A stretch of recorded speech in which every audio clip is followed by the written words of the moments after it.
Saudações, leitores e seguidores do Instituto Liberal. Eu sou Lucas Berlanza e este é mais um IL Flash, aquele momento da semana em que a gente elenca os 7 artigos que mais impactaram, que mais fizeram sucesso no nosso site oficial e nas nossas redes sociais. E hoje o nosso IL Flash começa com um texto do João Luiz Mauad, daquela famosa série A Sabedoria de, em que o Mauad seleciona um personagem de importância histórica, de alguma maneira relacionado à defesa da liberdade ou ao exercício da liberdade em si mesmo, e coloca um elenco de citações desse personagem que tem a ver com as reflexões a respeito do problema da liberdade individual.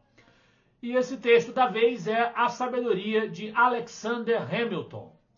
Alexander Hamilton, nascido em 1757 e falecido em 1804, foi um dos pais fundadores dos Estados Unidos, os grandes founding fathers americanos.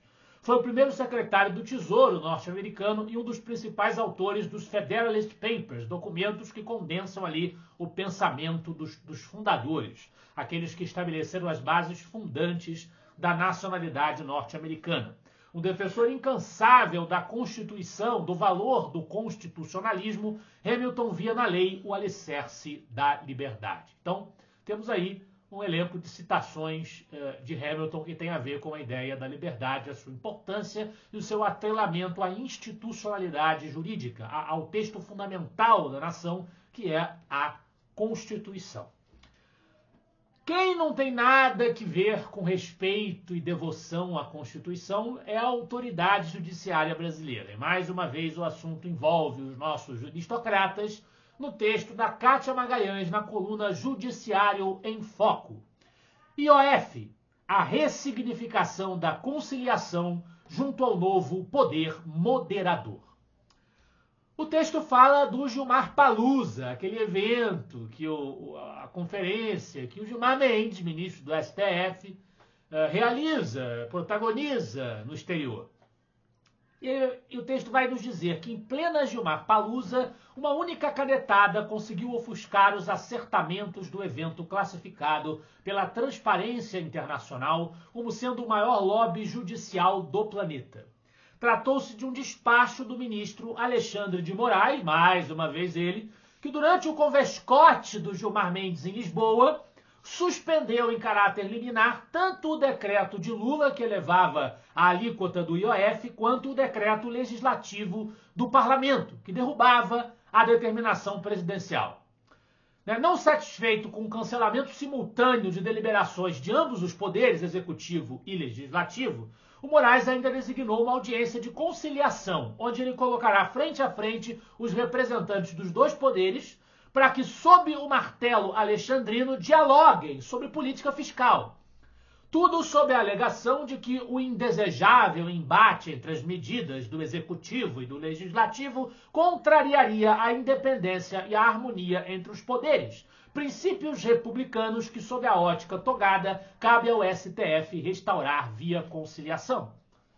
Mas quem mais uma vez rasga a ordem constitucional é o próprio Moraes, ao avocar para si um poder que não lhe cabe mediante ato processual impróprio ao caso. A função dele não é querer trazer a paz entre os poderes. A função dele é dizer se a petição é constitucional ou não. E se ela não for, que seja negada a sua procedência. Nada além disso. A articulação política, diálogo entre forças políticas, é tarefa dos poderes eleitos democraticamente, o que não é o caso do Judiciário e não é o caso de Alexandre de Moraes. É essa a tese que sustenta a Kátia no seu artigo.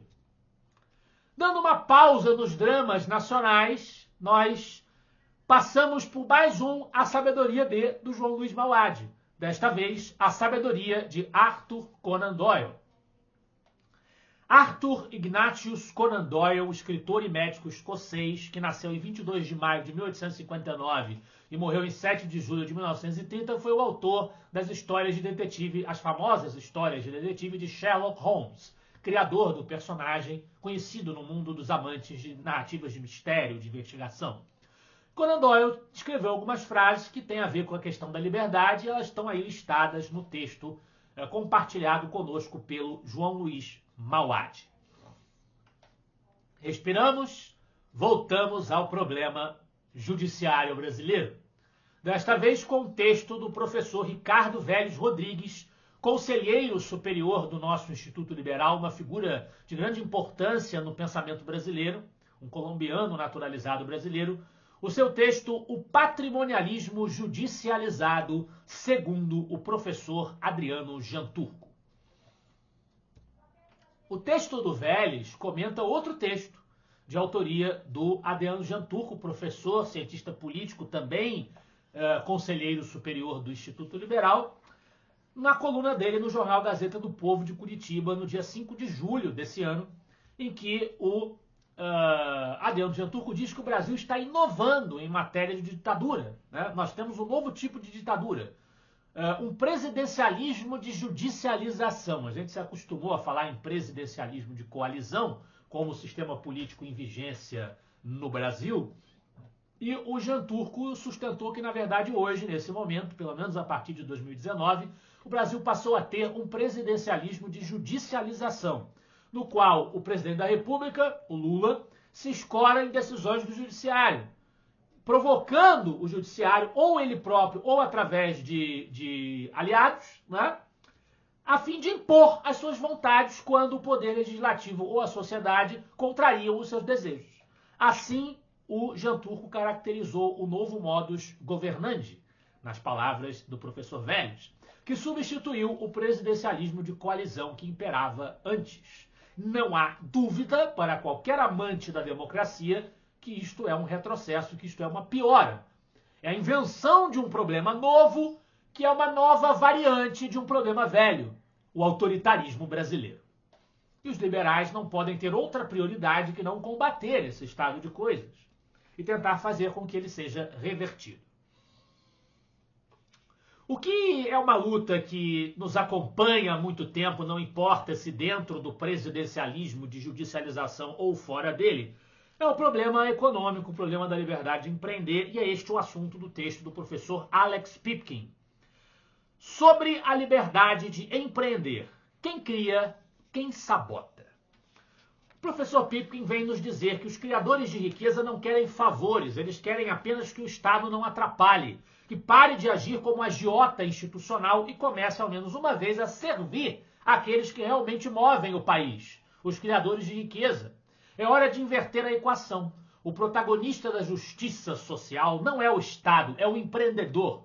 É ele quem dá ao trabalho o seu valor, quem transforma ideias em produtos, suor em salário, risco em progresso. A prosperidade nasce onde há liberdade para criar, competir e crescer. O resto é narrativa. Bonita, emocional, como maquiagem em economia doente. Disfarça o colapso, mas não o impede. O governo Lula deveria prestar atenção a este alerta. Na sequência ainda do professor Alex Pipkin, quando governar virou performance. O professor Pipkin descreve a situação nacional dando ênfase ao comportamento de uma figura bastante pitoresca do cenário contemporâneo, que é a primeira-dama Janja, que é praticamente uma autoridade no Brasil hoje. O Brasil virou, ele nos diz, uma comédia autoritária mal escrita e encenada com pompa de Shakespeare. Os que estudaram, ralaram e entregaram resultados reais assistem ao espetáculo disfuncional do atual governo, rindo, claro, para não chorar. A república do achismo, da certeza berrada, da incompetência premiada com o ministério. E no centro desse espetáculo tragicômico está ela, Janja, socióloga de ofício incerto e protagonismo absoluto. Não se sabe se ela manda, sugere ou apenas encarna, talvez tudo isso junto. O país hoje tem uma estética de militância sem profundidade, slogans sem base, causa sem consequência. No Brasil, de Janja governar virou uma performance e a falta de conhecimento um programa de governo.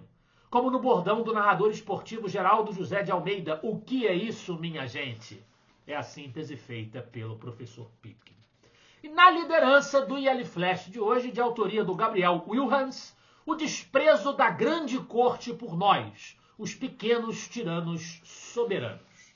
O texto faz referência ao comentário da Carmen Lúcia, ministra do STF, que defendeu a necessidade de restrições à liberdade de expressão nos moldes que vêm sendo defendidos pelo STF, pelo TSE, porque senão todo mundo vai se transformar em tirano. Nós vamos estar submetidos não ao direito brasileiro, que na verdade é encarnado por eles, os ministros do STF, na visão deles próprios, e não pela Constituição e pelas leis aprovadas pelo Legislativo, que tem a competência para tal.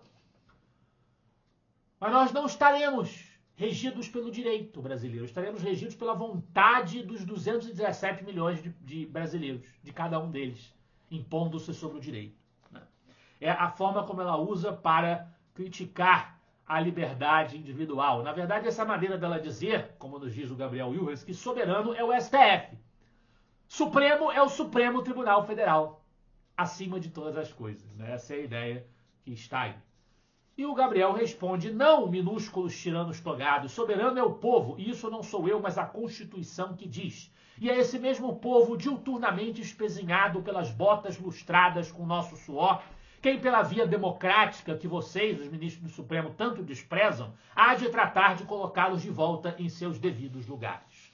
Esse foi o nosso IL Flash de hoje. Eu espero que vocês gostem dos artigos e dos debates proporcionados pelo Instituto Liberal. Semana que vem estaremos de volta. Afinal de contas, para nós, você é a parte mais importante da sociedade. Até a próxima.